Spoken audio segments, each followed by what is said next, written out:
বাহিরে কি সুন্দর ঠান্ডা ওয়েদার, আর খিদাও পেয়েছে দারুণ, তাই না? কিন্তু ফ্রিজে মাছ মাংস কিছু নেই বলে কি মন খারাপ? আর কোনো টেনশন নেই, ঘরে থাকা মাত্র 2টি ডিম আর 1 কাপ মসুরের ডাল দিয়ে বানিয়ে ফেলুন এই মজাদার খিচুড়ি রেসিপিটি। এই খিচুড়িটির এত সুন্দর গ্রান আর স্বাদ যে বাড়ির সবাই চেটে পুটে 1 প্লেটের জায়গায় 2 প্লেট খেয়ে ফেলবে। আসসালামু আলাইকুম everyone, welcome to N kitchen. তো চলুন কথা না বাড়িয়ে রেসিপিতে চলে যাই। প্রথমেই আমি 3টি ডিম সিদ্ধ করে নিয়েছি। এখন একটি প্যানে আমি তেল দিয়ে দিচ্ছি। তেলটি গরম হয়ে আসার সাথে সাথেই আমি এখানে দিয়ে দিব ডিমগুলো। একে একে আমি এখানে সবগুলো ডিম দিয়ে দিচ্ছি। এখন আমি দিয়ে দিব 1/2 চা চামচের মতো হলুদ। এখন ভালোভাবে নেড়েচেড়ে হলুদের সাথে ডিমগুলোকে মিশিয়ে নিব। ডিমে খুব সুন্দর একটি গোল্ডেন কালার চলে এসেছে।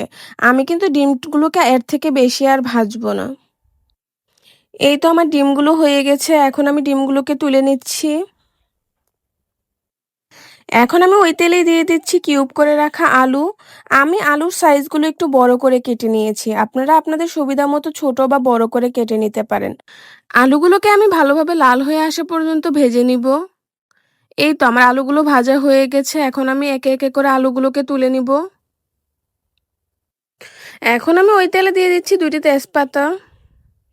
এরপর দিয়ে দিচ্ছি কিছু গোটা গরম মশলা।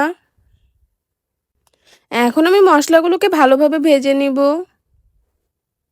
এরপর আমি দিয়ে দিব 1 বাটি কুচি করে রাখা পেঁয়াজ। পেঁয়াজগুলোতে হালকা ব্রাউন কালার না আসা পর্যন্ত আমি পেঁয়াজগুলোকে ভাজতে থাকব। ভালোভাবে নেড়েচেড়ে পেঁয়াজগুলোকে ভেজে নিতে হবে, না হলে পেঁয়াজগুলো পুড়ে যেতে পারে। পেঁয়াজগুলোতে হালকা ব্রাউন কালার চলে এসেছে। এখন আমি এতে অ্যাড করে নিব 1 চা চামচ রসুন বাটা। এরপর অ্যাড করে নিব 1 চা চামচ আদা বাটা। আদা বাটা আর রসুন বাটার কাঁচা স্মেল দূর না হওয়া পর্যন্ত আমি এগুলোকে ভালোভাবে ভেজে নিব। এখন আমি অ্যাড করে নিব 1 চা চামচ হলুদ গুঁড়ো।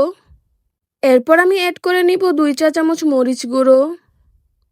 আমি ভালোভাবে মশলাগুলোকে মেশাতে থাকব।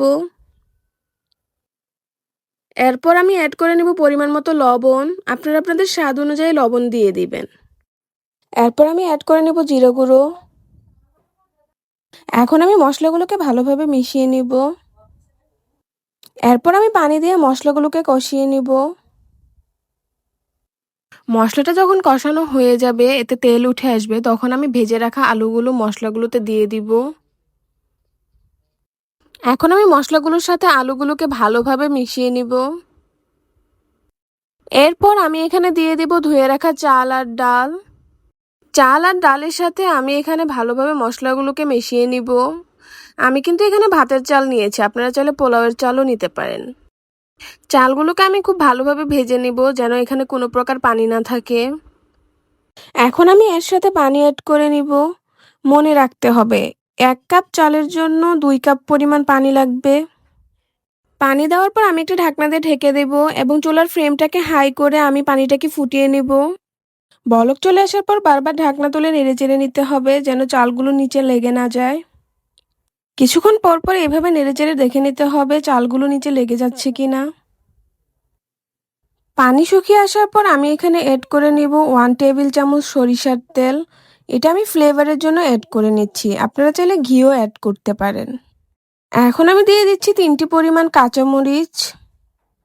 এরপর আমি এখানে দিয়ে দেব ভেজে রাখা ডিমগুলো। 2 মিনিটের মধ্যে খিচুড়িটা একদম রেডি হয়ে যাবে। এই তো সকলের পছন্দের ডিম খিচুড়িটা একদম রেডি হয়ে গেছে। আপনাদের যদি আমার ভিডিওটি ভালো লেগে থাকে অবশ্যই আমার চ্যানেলটিকে সাবস্ক্রাইব করে দিবেন। আসসালামু আলাইকুম এভরিওয়ান, আল্লাহ হাফেজ, সবাই ভালো থাকবেন।